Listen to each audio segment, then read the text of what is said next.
It is 8 o'clock. So we'll start recording, but we'll give it a few minutes to let some more people join. It is our first one of the year, so we may have to just ping some people a few extra times, just poke some people a few more times and say, hey, wake up. It's 2016. Time to get back to work. Well, I think Stacy is in the airport, actually, in Texas. Yeah, I think she is traveling today. Although I think she's in the Delta Sky Lounge. Nice. So let me ping her and see if she can join. That's one of the cool things about Zoom is that the mobile app is great. Like Google Hangouts has the mobile app, but it doesn't work nearly as well. I just came up with a new thing for Zoom. Is that I've got a client who is a bookkeeper remotely in Ohio, and we're going to train. I'm going to record her session to see what she does, so that I can pass it on to the new bookkeeper. Cool. Good morning, Peter Cullen. Good morning, guys. How are you? Excellent, thank you. Oh, all right, so now everybody's coming in. Everybody's waking we got some stragglers here. Everybody's still getting over their hangovers from New Year's. Good morning. Good morning.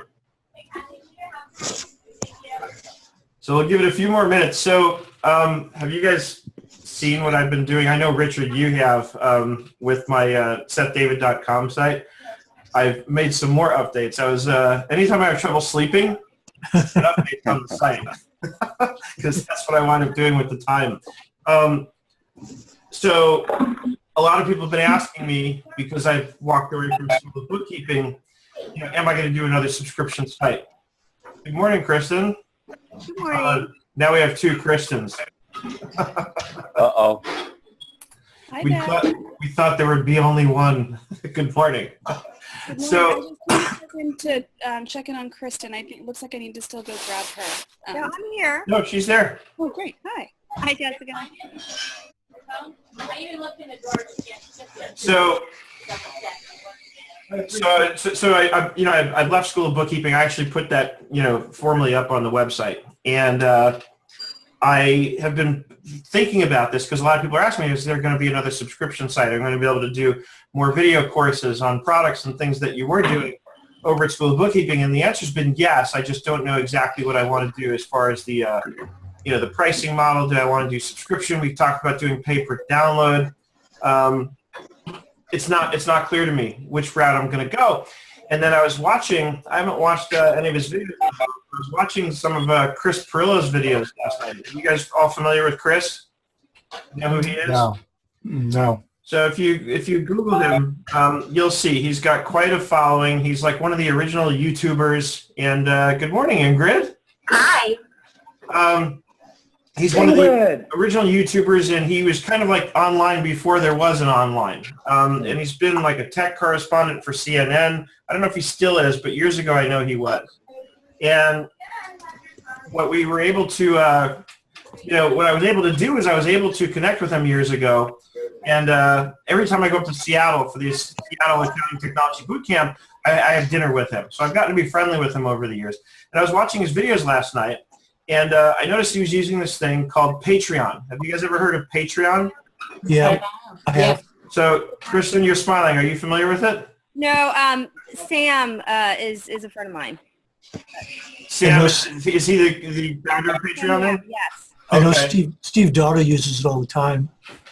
So it's a way for people like me who are content creators to say, hey, look, I don't want to force a fee on you for what I'm creating, but if you want some extra bonuses and things, you can choose from among some options that I've provided, and I'll give you some rewards in exchange, and you just basically pledge an amount, whether it's per piece of content or monthly. So I started setting it up last night for myself, and I thought it was pretty interesting. We'll see how it goes. I already did get one person pledging a $5 monthly pledge. So, you get creative. You come up with ways to give them some extra content as a way of saying thank you for their pledge. And, and then of course it's a way, like I said, for content creators like me to be able to say, hey, I don't want to force a subscription on you, but I do need to make a living somehow, and I produce a lot of this content. So here's a way we can, you can help me to continue helping you, that kind of thing. So anyway, I thought that was interesting. If any of you are, Ingrid, I know you produce content, so it might be something for you to look at.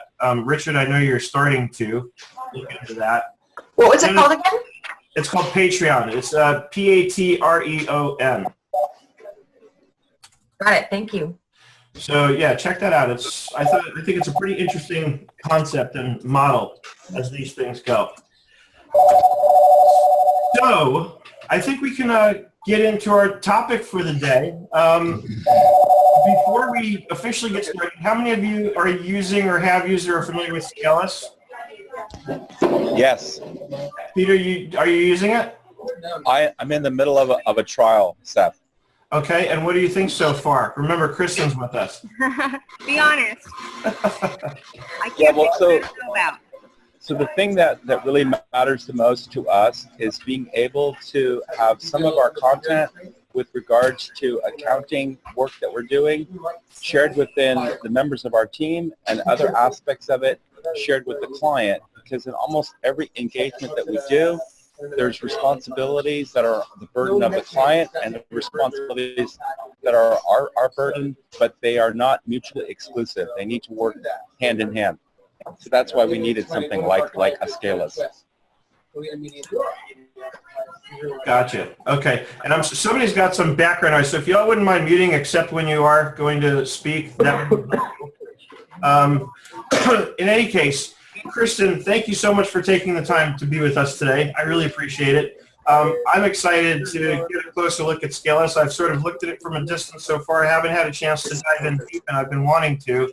And I keep hearing good things about it over and over again. Every time I hear about Scalus, I hear very good things, which always obviously compels me to want to take a closer look at something. So I'm excited, actually maybe more so than anyone else today, about what we're going to see.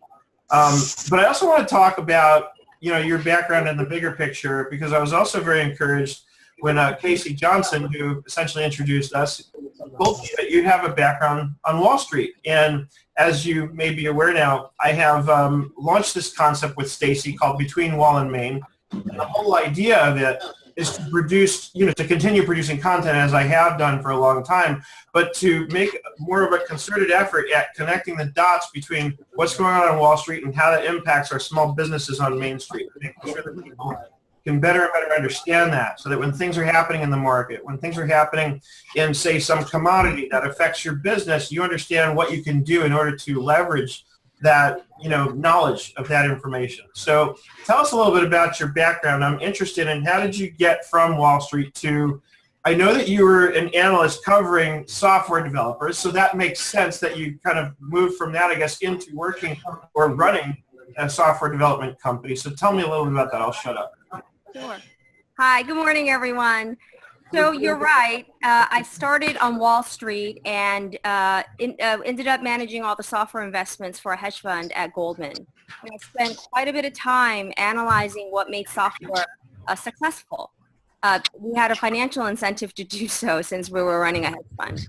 I attended probably about 30 user conferences the last year I was there. And, there's a very high R-squared or relationship between the success of software and how close the user of the software is to the buyer of the software. So we spent quite a bit of time at Scalus and Backops thinking about what would make software truly successful for all the personas in the organization. The buyer or owner of the firm, the operating managers who are dying by 1,000 paper cuts every day, and the actual accountants who tended to err kind of under collaborating as opposed to over collaborating, because we are support people that I call more the subtle voice than the bold voice, and we err on saying less rather than more because we don't want to go bragging or blaming, which made the reporting problematic, because if the data set of what is and isn't going on in an accounting firm isn't as accurate or as complete as it needs to be, the reporting software is not successful. So we built the application from the bottom up, and now we're beginning to layer in the reporting and aspect of it. So we're very different than the other software that you have probably tried because of this perspective in actually building it from the perspective of the shy accountants who are at the line, and we spent 2 years watching them. And we're only about, I'd say 20, maybe a third of the way there, Peter. So hopefully you are able to give us a whole lot more product feedback because we're really interested in it. But to jump back and answer your question specifically, Seth, I did end up accidentally in this business because as I reflected upon 9/11, which impacted me greatly, a number of my friends died. I left that business because I realized I was making money out of it and didn't need the money. And I wanted to go back to the operating side, and I did so by accident. I had kids and nobody would give me a part-time job to allow me to work from home. So I had to create my own job and company that allowed me to do so, which landed me in this industry, very friendly to a except the tools that we had were actually terrible. We're trying to manage entire businesses out of email and chat, which is not great.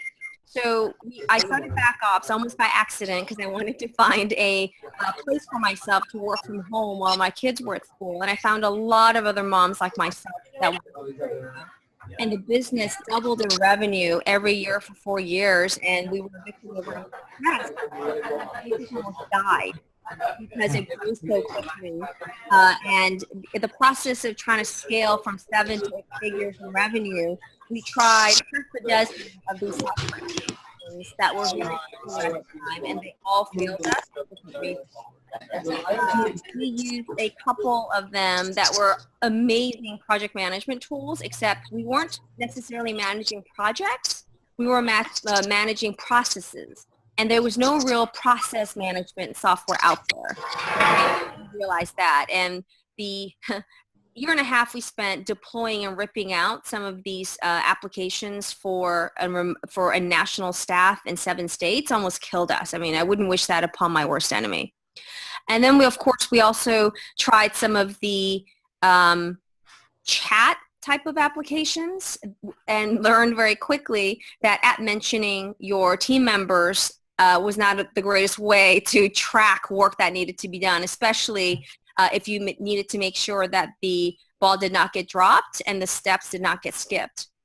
And we also tried some of the newer collaboration applications that were emerging, and thank goodness we actually didn't deploy them. We trialed them and quickly realized that the accountants were paralyzed in their work because they either didn't know what to do next, it was so complex, or they didn't know whether or not they had permission to move the tiles, which was also problematic. Lots of emails, and the managers are just dying from everyone asking if they had permission to do this or that. So what we ended up doing was thinking about building, well, as you can tell, because I know how hard it is to build and scale a software business, I was in the business of analyzing them for most of my career. I didn't want to do it. But out of desperation, I had to do it because I woke up one day and realized, oh my gosh, how many mortgage payments are dependent on our getting this right. I had such good employees who had no other career alternatives. They were in the middle of nowhere. So I had to make it work. So we hunkered down and built what I thought that the industry needed, which was process management, the actual trackability in the way we needed to, considering both the internal and external relationships and the collaboration, as Peter mentioned.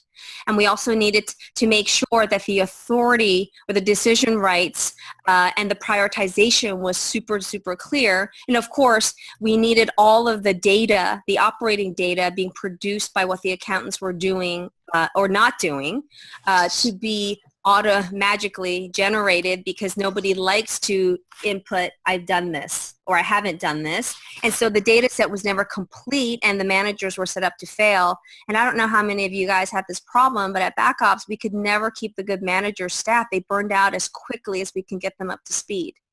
And so we built this really, we called it at the beginning the Riveter dashboard, because all the software we saw was built for the perspective of the managers who wanted to control the workers, as opposed to from the perspective of the workers who were delighted by the experience of using an app that actually had their back. And the greatest compliment that I've ever gotten from an accountant was, thank you for building this, because it gives me immunity against people with more power or louder voices than I do to blame me for things that I don't have any control over. Interesting. I love that. You know, it's funny because I just recently, it's not really funny. I don't know why I say that. It's not funny. But I just recently wrote an article on the BQE blog about workflow management versus project management. And because I was noticing that people would go into one of our forums, like our very own Facebook group, Between Wall and Main, and which we'd love to have you in, by the way, Kristen, especially because people will bring up from time to time the need for a product like Scalus, so this will give you and your staff an opportunity to inform them without spamming them, of course. But you know, what I noticed is people will come in and say, hey, I need a good workflow management tool, and then everybody jumps in with project management solutions. And there's an important distinction that I wrote an article in hopes of helping to make that distinction. You know, and there's a lot of overlap between the two, which I get is why that there's this confusion about the two. But it sounds like, and I'm sure we're going to see in a few minutes, because I'd love to have you demo Scalus for us a little bit. It sounds like you may have a perfect complement to the two, because the distinction that I made, at least, and I'm wondering, you know, how you see this, is a workflow management tool is going to automate processes for me, and it's going to show me when this piece of the project is completed, then we can do the next piece. And it might be that several things can go on simultaneously as part of a project, and then at certain points, certain triggers go off that have to tell someone or tell some bot in the process to trigger an email to go out, or to trigger somebody to know that, hey, it's now your time to do X, Y, and Z. So a workflow tool automates steps and organizes those steps in terms of, you know, what we call the dependencies in project management, right? This task is dependent upon that one getting completed first. Whereas project management really is just going to be, you know, a list of tasks and steps and who has to do what with due dates and maybe start and complete dates even. You know, so project management is not, in my opinion, as well sort of connected as a workflow management tool. And in reality, what we really need is something that sort of does both. So that's right. I mean, I remember having this discussion with all my managers and realizing, wow, these amazing project management tools would be great if we were building an airport or onboarding the, you know, rebranding of New Coke or something like that, like massive, complex one-off projects, but we were running payroll. We were paying taxes. They were day-to-day things that needed to happen in a very consistent manner. Mm-hmm. And we're unfortunately in an industry where consistency matters just as much as quality and accuracy. And that's what was missing. The service delivery failures often happened, not necessarily when there were mistakes, but when there were variability in the service delivery. So, and on a recurring basis. Pardon me? And on a recurring basis. That's right. And so making sure that the actual work was consistent across the board. Remember, we had accountants in 7 or 8 states at the time. So we needed to make sure that it was really clear to do so. And in the Scalus system, you create templates like the month-end close or the weekly payable cycle. And every step that gets distributed for every client, for every accountant, has a video attached to exactly how you do it. You click here, you paste there, you log in there, and so it's almost impossible for you to not be consistent because after the accountants do the 8 steps of reconciling the payables, you hit completed. And I've done this. And by the way, we're also calculating the cycle time of that task in the task list to see what the normal data is. Why does it take this accountant twice as long to do this one step than all the other accountants? Or why does it take every accountant twice as long to service this one client? So that kind of data is what we're meticulously collecting right now. And Peter, you can't see all that work behind the scenes yet because we have not released the reporting module, but that's where we're headed. We focused the last 2 years on making sure creating and collecting this type of operating data was automated and it was painless, because if the accountants are going to be passive aggressive or just too busy to report this data in a manual manner, your reporting is worthless. And is there a mobile app? You know what, that's coming out. So iOS is coming out about the 3rd week of March. So No Android? Product roadmap. And we really wanted to get it right because I've seen too much lately of mobile apps not being quite right. Mhm. And that's really frustrating. And I know that we only have one shot at, convincing the industry that we've really been thoughtful about this. And, we considered very, carefully when we were, we did in fact release the beta than we did because, we're never ready, right? The product's never done and it's never ready. So making sure that we had what we thought was the minimal viable product, which is like 20, maybe 30% of what we ended up wanting the product to be. When we got to that point, we ended up releasing it. So again, we're not even halfway done with what we want to build. I got you. It's funny. And there I go again. It's not funny.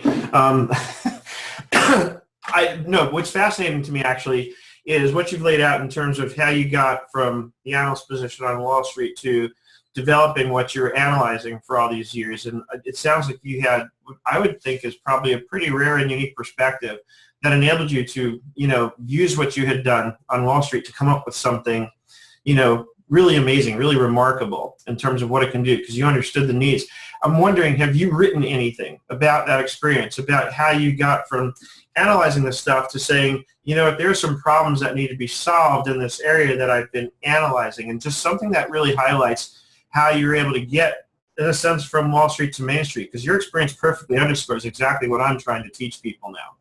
Well, Seth, I'm sure you're going to help me do that because right now I have 3 jobs and that doesn't even include the 3 kids, 10 and under. Understood. So maybe you need to get them on Scalus so they know what they need to do, where they need to be, and, just have them assign the right tasks so they know what after-school programs to go to. Well, actually, my husband doesn't really like when I sent that recurring task reminding him to garbage, and I told him, honey, it's a system reminder. Right. That's great. Yeah, we are kind of experimenting with different ways that we can use it. And believe it or not, we have accounting firms that are using the app not only to manage what used to be called practice management, but, to reserve conference rooms. I guess at large firms, that's a really big problem. Oh, yeah. No, it definitely is because everybody wants that room at the same time, and there's always conflicts, and then people get mad. That's right. And never is there enough chairs or water and the right, accoutrements for the important clients. So I was pretty floored to hear that. Right. Interesting. Yeah, it's funny how many apps, and there I did it again. For some reason I became conscious. It's not that funny. But it's interesting to me that I'll get my hands on an app that's obviously meant for business purposes. And then like Smartsheet, for example. Are you familiar with Smartsheet? Yes. So when I first started playing with Smartsheet, for whatever reason, it occurred to me, and this is just the way my brain works. I have a little bit of a sickness about these things. But I realized that if I could create a sheet where I could organize the aisles in my local supermarket, I could really optimize the process of doing the grocery shopping. And that's what I do now. So now we go through the list of what we need. I've taught my wife how to go in there and check off the things that we need, and then I can have it sorted by aisle. So I just, with my mobile in hand, I go through aisle by aisle, and I know that what I need is in that aisle, unless they change it around on me, which of course drives me crazy. But it's that actually is kind of funny. That I oftentimes will take an app that's meant to be used for business purposes and find an application in my personal life for it. And that was one pretty funny example. I actually did a video on it showing how I came up with this shopping application using. Then somebody told me, Seth, you're wasting your time. There's actual shopping apps that you can use that do the very same thing. Shut up. Anyway, what I would love to do if you want is have you share your screen and give us a look at Scalus and how it's going to change our lives. Oh, absolutely. If you could just give me 1 second. I'm having a little bit of technical trouble here. No problem. I can get some help. Hang on.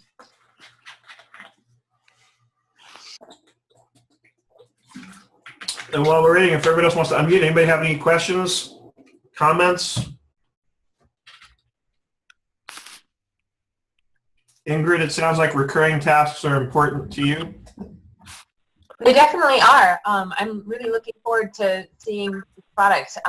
Our practice recently started test driving Practice IQ Carbon, and it's got some really good points about it, and then in other ways it's not a good fit for our firm because we really work in one big sandbox. We like to collaborate on everything. We're a very small firm, and the product Carbon was really built for larger firms that each accountant in the firm has their own clients and they keep them all separate, and it's very, we need to back each other up, and so we want to make it so that we've got access to everything, and if somebody's out sick and a client calls, we still know exactly how to help that person.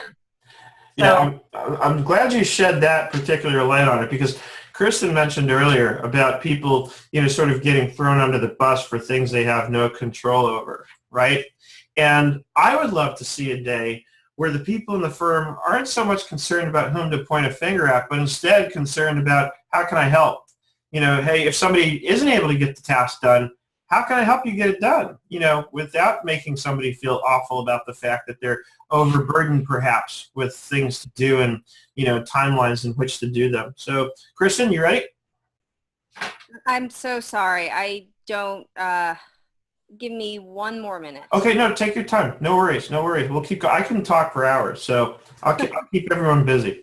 And I also would love to hear more about backups. It sounds like you actually did backups first, and then that gave rise to Scalus almost. Is that right?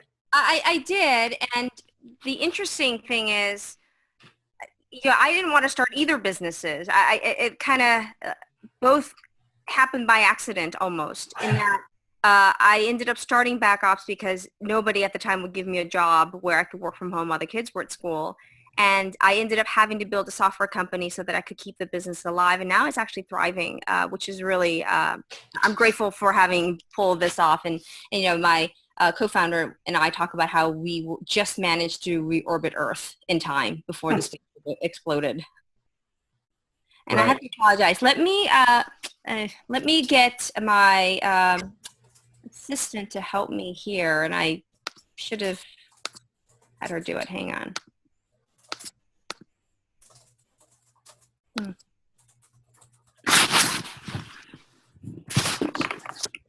So, let's go back to the question of recurring tasks. Ingrid, I'm curious to hear your experience on this. One thing I noticed and I played around, as I think and by you, I mean that's the collective you, with lots and lots of applications, especially in the productivity space. And one of the things that I remember loving about Wunderlist when I started playing with that was that it had a nice recurring task feature where I could create a recurring task, and what I liked about it was it didn't create the next one until I completed the upcoming one, even if it had gone past the due date.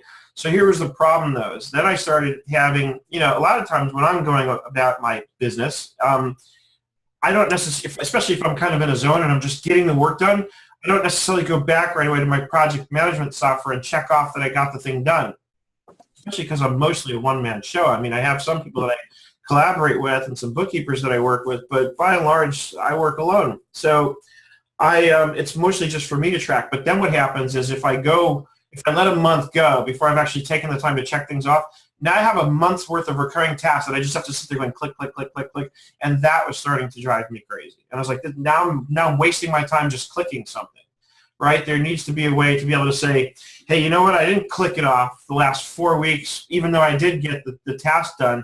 Is there any way I could just say, just skip right to, today and say in one blanket, single click, just check them all off, right? So, Kristen, I don't know if you heard what I was saying about the recurring task component.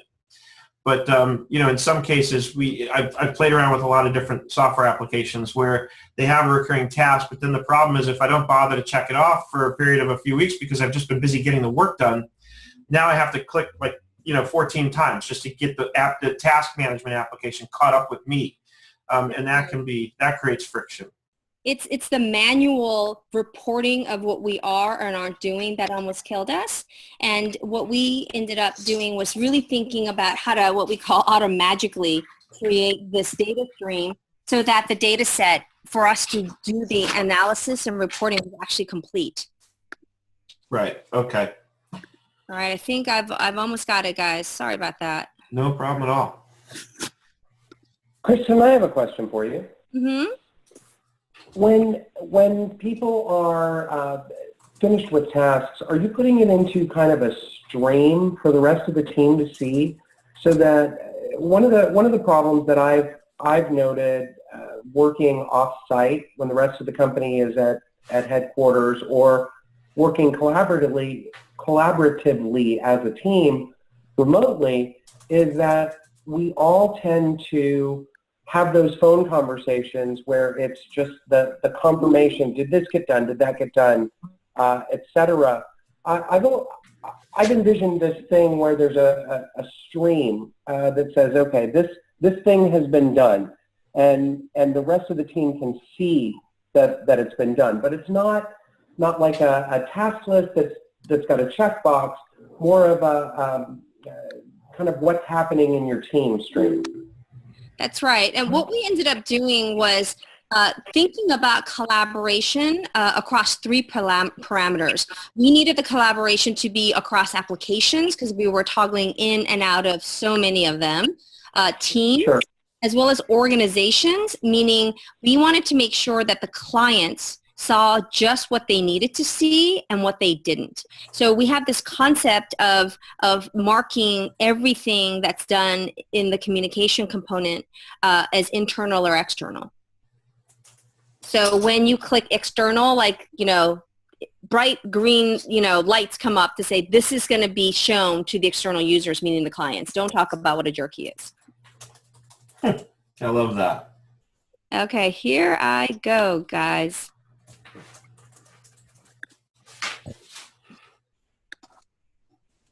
Let me know if you cannot see the screen. Yep, no, we can see it perfectly. And then for those of you kids watching at home, if you look at the top of your screen, you'll see an options drop-down, and you can choose fit to window, and that will probably help you see it a lot more better. Great. Okay, so in the Scalus system, we can help you set up all of your work streams, whether or not they're recurring, and you keep them in the form of a template. And what happens is, let's decide you are going to do something as simple as a bank rec, right? You do this every, time for every client. There's 4 steps. What you might want to do is this might end up being a recurring process that happens weekly for every new client. So let's, for the sake of argument, say that this bank rec process you are going to launch on a recurring basis starting now, and it's going to happen weekly. Let's say you want to do it for this client every Tuesday, and you want 3 days advance warning, meaning it'll take you 3 days to do it, or maybe it just takes you 1 day to do it. So this is a T-1 day type of setting, and you only want it for business days. And you're going to say, this is for my new client called Acme. The administrator of this is Alice, and the manager on this account is going to be Daniel. See how all of these names pre-populate?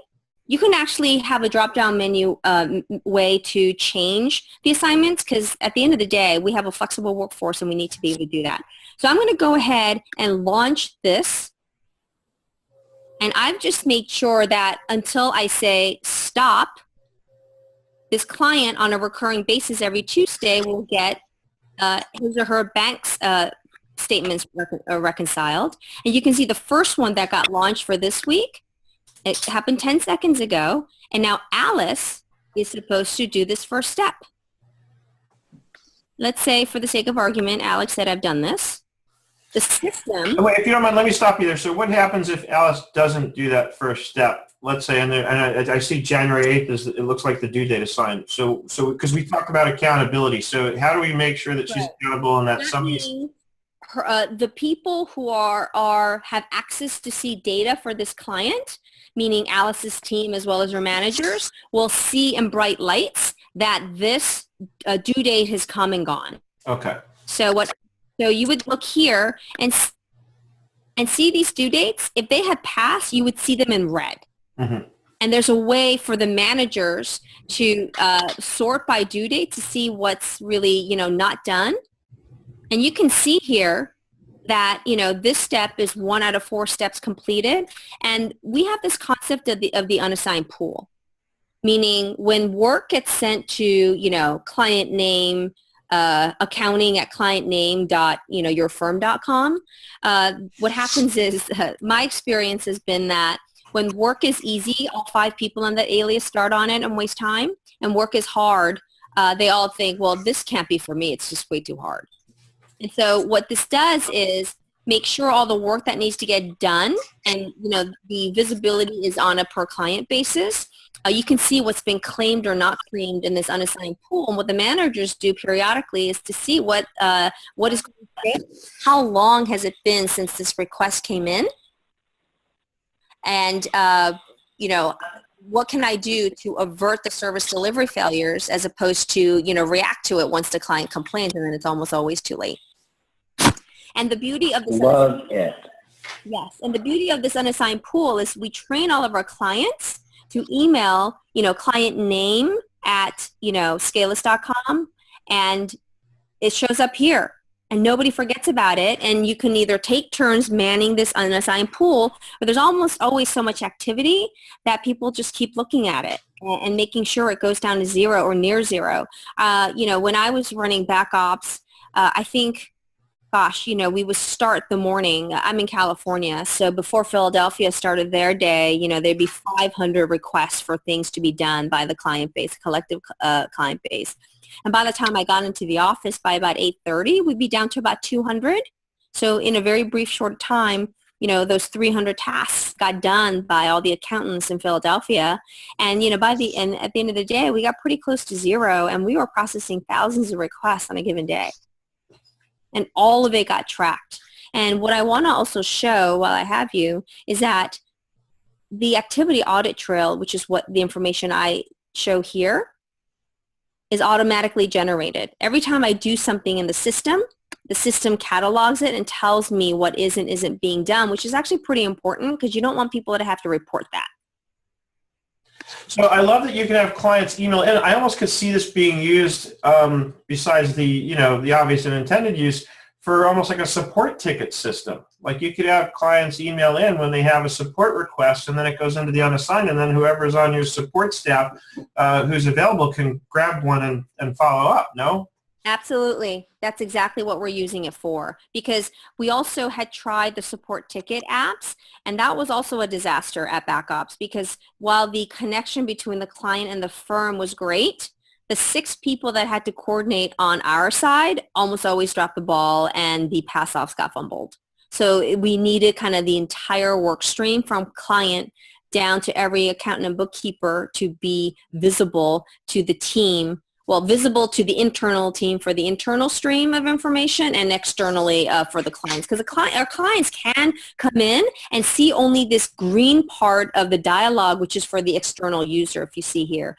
So Seth, what is your email, if you feel comfortable giving it to me in this format? And I'll show you how the integration works with email and clients, or any one. Sure, everybody knows my email. It's very public information. It's my first name, Seth, at nerdenterprises.com. Great.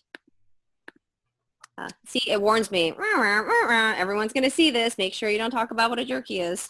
Yeah, you should. Please click reply, then send. So I'll go here and say, okay, I have this, and I'm going to mark it in progress. And you'll see that, again, the activity audit stream self-generates. So it says here, I added Seth to this stream. I've marked this task in progress, and the actual message is shown. And I could also end up sending an internal message that is visible only to the internal team. Hi there, Seth is unhappy, and I am making sure we are back in his good graces. I am never unhappy. So I will mark it as such and see how it's white. Only the internal staff could see what's going on. And here we are. So the system recognized, and Seth, correct me if I'm wrong, all you had to do was actually reply to the email notification you received. Is that correct? Correct. Yep. And it says here that at 8:39 a.m., you replied to me and said, hi, Mom. And this was important because one of the problems, many problems that back ops had was that our clients were really important and busy and had sometimes, their ginkgo moment where they didn't always remember what they asked for or what they didn't ask for. So this prevents them from inadvertently being a bad collaborator in the system and reinventing history. Kristen, is the system able to integrate your contact lists, email lists, those type of things, or is it not? Okay. We're not able to do that quite yet because we are we're in the process of integrating with a number of CRM systems, and there's a really thoughtful way to do it and not so thoughtful way to do it. So what we do now is just have you send that to us, and we import it ourselves behind the scenes. But there's not a way for you to do it automatically, but we can do it for you. So, and then, for example, you just emailed me from the system. Will it kind of, like a lot of email systems do, will it now remember my email, like with an autofill kind of thing, or does it have to be actually added in? We used to have that, and our accountants begged us to take that off because, really? There were a lot of mistakes. Okay. To the wrong people. Excellent. And because if you notice, we have a drop-down menu of all the internal staff as well as the client list that you have access to. So this is a much easier way to make sure you send it to the right person. So when you were actually adding an email, the request we got was to not not autofill it. Okay, I get it. You would end up sending pretty sensitive information to the wrong people. Gotcha. And, this is the type of nuanced, really talk to the user type of speak that, I was talking about, because what would normally happen at other software companies was that you didn't ask enough of the line users about this problem. You would talk to their managers who would think it was a ridiculous problem. And the accountants at the line would kind of vote with their feet and end up not using the system as much and just go back to using email. And the reporting would not be worth as much, and they still got into trouble and got blamed for things that was not in their control, but they were so frightened of making a mistake in the system, they just wouldn't use it. Mm-hmm. Gosh, what else can I show you? So, and I'm assuming I can obviously set up different projects and then decide who from within my internal team has access to that project so that everybody doesn't have access to everything, right? There you go. You got the teams. That's right. So we have a concept of teams, and we used to have the word client in that space, but our millennial customers felt somewhat offended by that term because I guess for that generation, the word client connotes the servant-master dynamic that they detest. So we have the concept of I love that. No, it was incredible feedback. I was stunned by it and realized, wow, I'm definitely... We're offended. We're at a different age group. And believe it or not, one of the things that almost killed back ops about 2, maybe 3 years ago was that increasingly the millennials were becoming our clients, and they have a totally different perspective of what work is and what relationships with vendors should be. And it forced us to really think through how we not only deliver the service, but the tools that we needed to do so successfully. They're highly offended by a word that we just have accepted and embraced. So it took a while for us to get over that. I love that, actually. I have frequently had conversations with Meredith Wood from Fundera about this very topic of millennials and how different they are in terms of how they do business and how they view business. And, she tells a funny story often. I think her father owns like a construction company or something, and now millennials are starting to buy homes and have them built and so on. And, I guess her father has commented to her that he's getting like text message from them at like 10 o'clock at night because this is a normal mode of communication for them. It's very different for us in our generations. Those of us who are a little, maybe even older than me, we're more attuned to the idea that, you don't do business communication after like 8 o'clock at night, right? So it's very interesting and fascinating. It's real time. Yeah, it's an instant world. And I remember talking to a fairly young client that we were never going to integrate with Snapchat. The audit trail would be really hard. So here we go. So you can add a new client, and I can do that right now. Let's say we are going to work with Nerd Enterprises. Oh, I love that. Oh, yeah. And what it tells me to do is say, okay, who is going to work on this client? We're going to say Alice is going to be assigned because she's I amazing. was gonna say, I hope she's good. Daniel, and let's say, and John Travolta will be assigned to it. Seth, you're so special. That's I right. guess so. And the external team member, I would actually put Me. David at, oops, newbie Seth at nerdenterprises.com. And you know what? Did I get that right? Yeah. Yep. Yeah, sorry, it's a little bit. That's why my domain relies on people having it memorized. So here we are. That's all it took. And I could resend the invitation to you asking you to log into the system. Can you add any more information about his company and say it? To me, that's more of a CRM type function, but Yeah, and this is where we're... press, EIN, blah, blah, blah. So what we're doing now, for most of our customers right now of the software are still on CRM systems like a QuickBase or others, and we're being thoughtful about how to integrate with the existing systems as well as add new CRM systems that some of the firms seem to want to have access to, like even a Salesforce.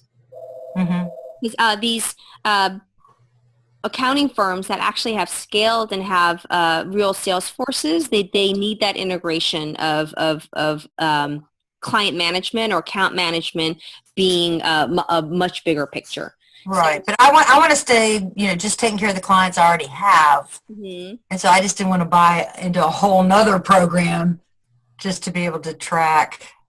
So that's why I was asking, is there something where I could use your system to do sort of a quasi? That's right. What I would love to do is actually speak with you offline and do some actually product work with you, because there's a number of different ways we can do that well and not well. And I'd be interested to know what fields are most important to you. Yeah. What we don't want to do is overbuild and have the area just be unused, because that's and be a duplicate of other systems that you're gonna, Exactly. I agree with that sentiment. You can overbuild a CRM very, very quickly. Because, very, very quickly. Yes, because I was involved very early on with some of the CRM names out there. I know the ways to do it wrong and actually cause a whole lot of confusion for the staff, because they don't know where to put certain information. Because you need the source and the display of the end information to be very, very clear. And we've also had situations where people are frustrated by the people who do and don't have access to that information. So it's actually a pretty complex problem, because most firms are super protective of this relationship with clients. Cool. So we're getting there. I just want to define my team and do basic things like what's their federal ID number, what's their year end, one-stop click where I can just see all the information, that kind of stuff. Right. If we could love to speak with you offline and just get that wish list from you, that would be so super helpful for us. Thanks. Because we had one built and we ripped it out. Kristen, I see that you can see the team members internally. I always love it when I have a visual. Working remotely, I don't necessarily know what my clients look like all the time. And I love to be able to see what they look like on the screen. Do you have that ability, like to pull in their LinkedIn picture or their Facebook picture? That's a really good question. I know that they can upload their photo themselves, and so you're asking for ability for us to do it for you. Is that correct? I wasn't necessarily asking if you would add it, but just asking if it was there.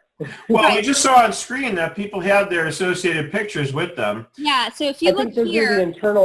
Those are the internal team members though, right?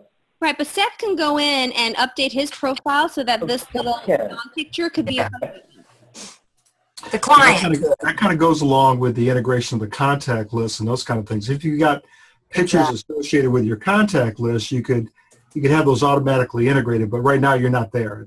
Right, and some CRM programs will do that, feed in all the social. That's right. It's all automated. You don't have to do any of that. So most of the project management programs that I use ask you to upload, your image directly. That's right. Okay, that's really good feedback. I'm writing that down right now. Is there a way to put a note in the client timeline so if a client calls, for example, the rest of the team can be in the loop? I'm sorry, can you repeat that? Is there a way to put a note in the client's timeline so that everyone on the team can see that the client called, for example, and be in the loop for when they call back if they don't get the same person? Oh, well, the It looks like it tracks email really well, but what if it's phone correspondence? yeah, what we have trained our staff to do, again, we want immunity from being blamed for things that are not in our control. So what we do with our accountants is to say, write actually a task in our system, or just, write an email and make sure that the system is tagging it as such. So client name at, scalus.com. Hi, client. I added my picture in if you want to go to your profile. Pardon me? I added my photo in if you want to go take a look. Okay. So what would normally happen is we've trained all of our accountants to actually CYA and send in an email to the system so it creates a task out of itself to say, hey, client, just wanted to confirm, we just talked about XYZ, this is your expectation, and this is what we committed to. Have a good day.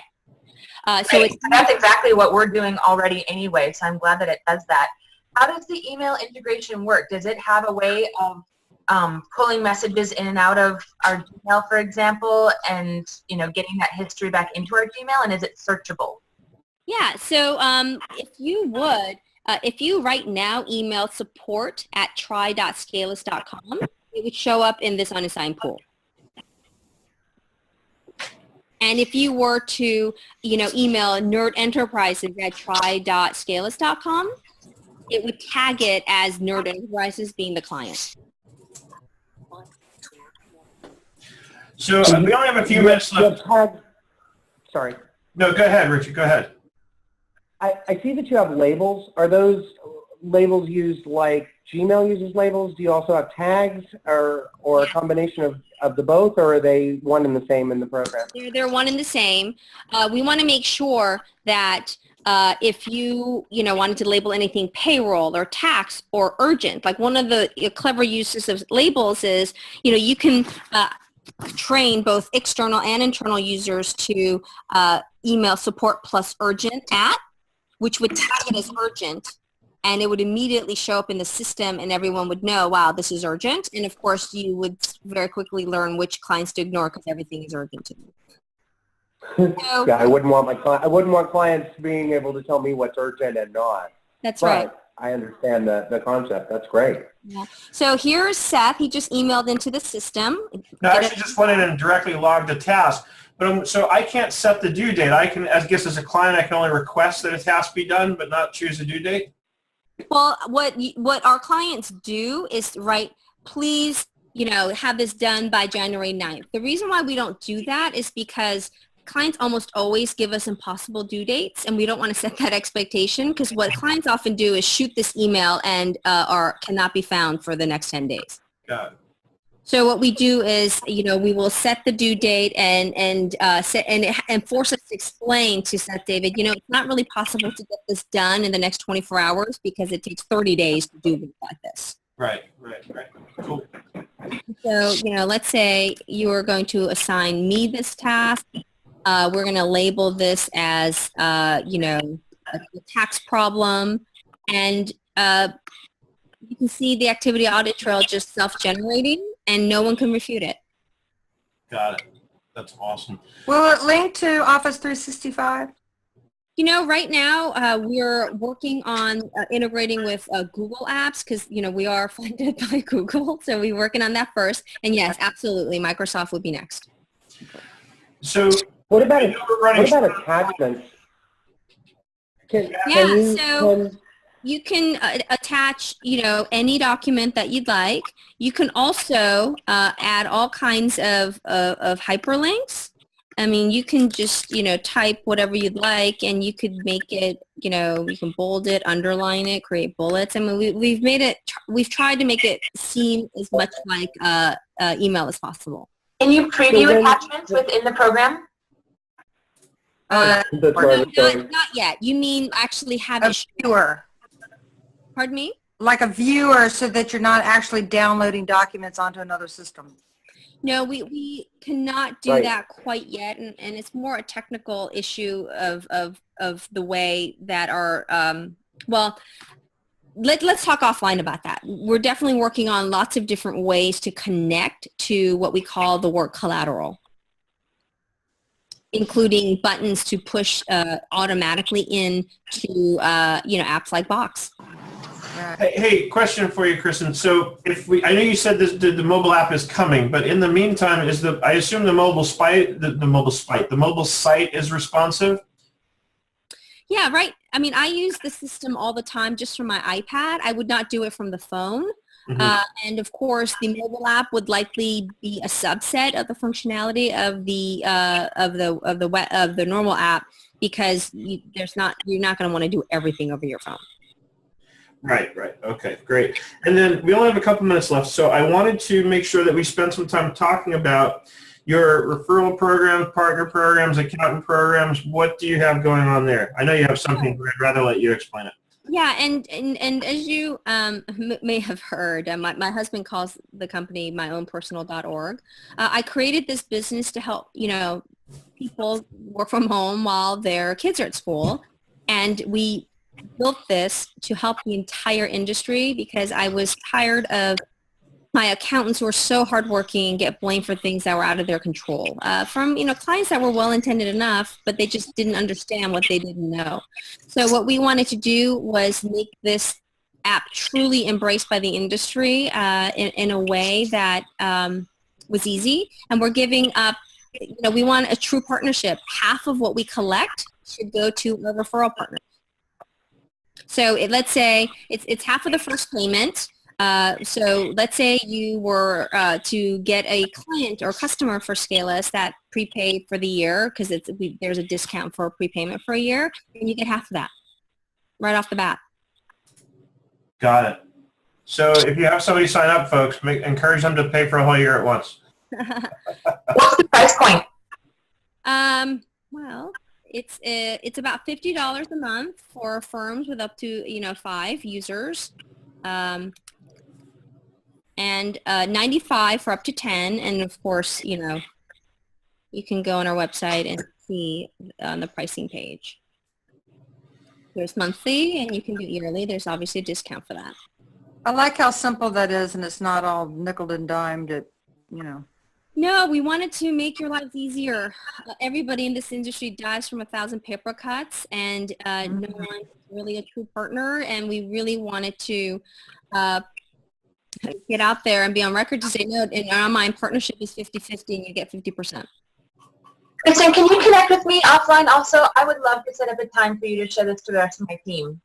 That will be, I'll have the proper people who actually know how to show you the real nuances of the product do so. And if you could actually shoot me an email, Kristen with an E, Kristen @scalus.com, that would be fantastic. And please, anybody on this podcast, please email me, and I'm happy to do whatever you need. Perfect.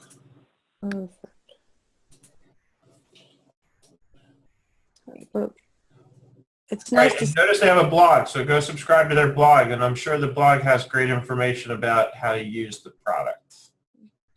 I mean, we were, this product was built from the heart. We wanted to help this massive industry of people working really hard with their heads down and getting blamed for things that was not even their fault. I mean, that sounds terrible, but that's really the truth of the matter. And I wanted to make it better. And I knew that I had a way to make it better because of my unique experience, and this would be my life's work.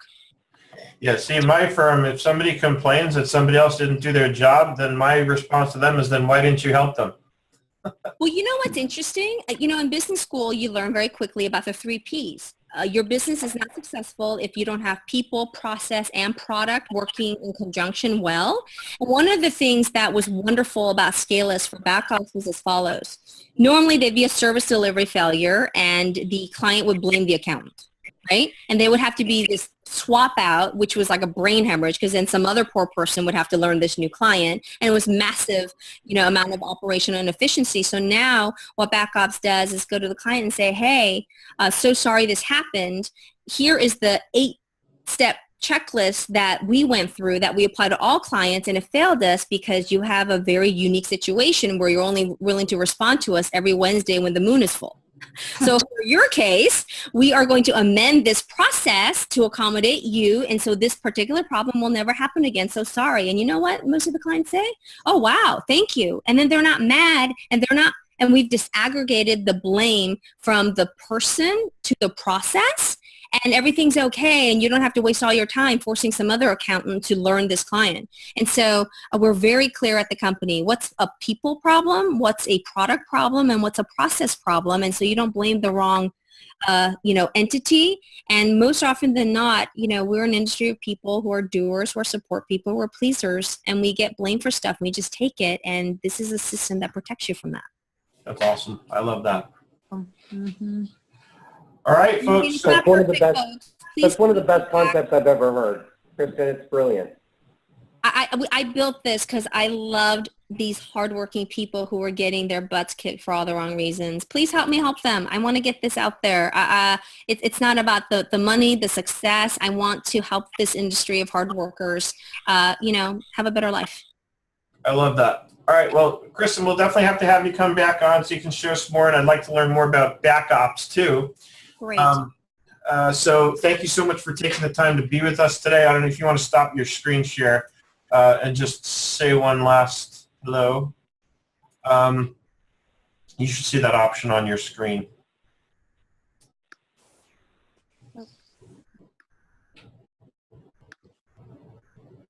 Can you see me now? Now I see your screen again. So maybe your camera just wasn't on. So. Yeah, there's something going on. Gotcha. All right. Well, no worries. Thank you so much for being with us. And did you give out your contact information if you wanted to so people could reach you? Yeah, it's Kristen at Scalus.com. And if you wanted to learn more about BackOps, actually, it's a separate company now, and it's run by my co-founder of the original business, who's fantastic. And I will also get him on this podcast with you. Beautiful. A lot more about that business because I know a lot less about it now. Gotcha. Okay, great. Well, again, thank you so much for being with us. And we will see you all on the web. Thank you. Bye. Bye, everyone. Bye-bye.